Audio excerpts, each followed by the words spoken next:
అంత బ్రతికుండడం మరణం మన తల్లిని అవమానించిన నీచుడు మన కళ్ళతో నిలబడి నవ్వుతూ దిగుస్తుంటే వాడి తలనరికి అమ్మ పాదల కింద పాతకుండా వెన్నుచూపి పారిపోవడం మరణం అని ఒక చీకట్లో వెలుగు నింపినట్టు ఒక డైలాగ్ వదులుతాడు.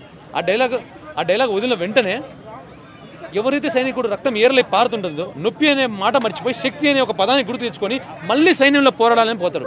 రక్తం ఏర్లై పారుతున్నాగా నేను పోరాడాలని చెప్పేసి పోతాడు. సో ఆ విధమైనటువంటి మాటలు అక్కడ మీరు చూడాలి, ఫైట్ కాదు అక్కడ. సో అదొకటి. ఇప్పటికీ నాకు ఒక క్వశ్చన్ అండి, ఇప్పటికి నాకు క్వశ్చన్ ఏంటంటే, మీరు అందరూ బాహుబలి వన్ చూసిన తర్వాత కట్టప్ప బాహుబలి అని చెప్పేసి ఒక పెద్ద క్వశ్చన్ ఉంటుంది. కానీ నాకు వచ్చిన క్వశ్చన్ ఏం తెలుసా, మా సేన ఏది మనం డైలాగ్లో మన తల్లిని అవమానించిన నీచుడు మన కళ్ళెదుట నిలబడి నవ్వుతూ చూస్తుంటే వాడి తలనరికి అమ్మ పాదాల కింద పాతకుండా వెన్ను చూపి పారిపోవడం మరణం అనే డైలాగ్లో ఒక బాణం వచ్చి ప్రభాస్ ఇక్కడ గుచ్చుకుంటుంది. ఆ గుచ్చుకున్న బాణం ఎవరిది? కాలగేడి దగ్గర బాణాలు లేవు, ఉందా? లేవు. కాలగేడి దగ్గర ఏమున్నాయి? రాళ్ళు రప్పలు గుట్టలు తప్ప ఏం లేవు. వాడి జస్ట్ ఆ రక్తాన్ని మాంసాన్ని తినిపోవడం తప్ప ఏం తెలియదు. అంతా మొరటగా ఉండే కాలగేడి దగ్గర బాణాలు వేసే టెక్నాలజీ అప్పట్లో లేదు, అవునా కదా? ఆ టెక్నాలజీ వాడు వాడలేదు అప్పుడు, అంటే వాడి దగ్గర లేదు. కాలగేడి దగ్గర అంత రాటు క్యాండిడేట్ కాలగేడు.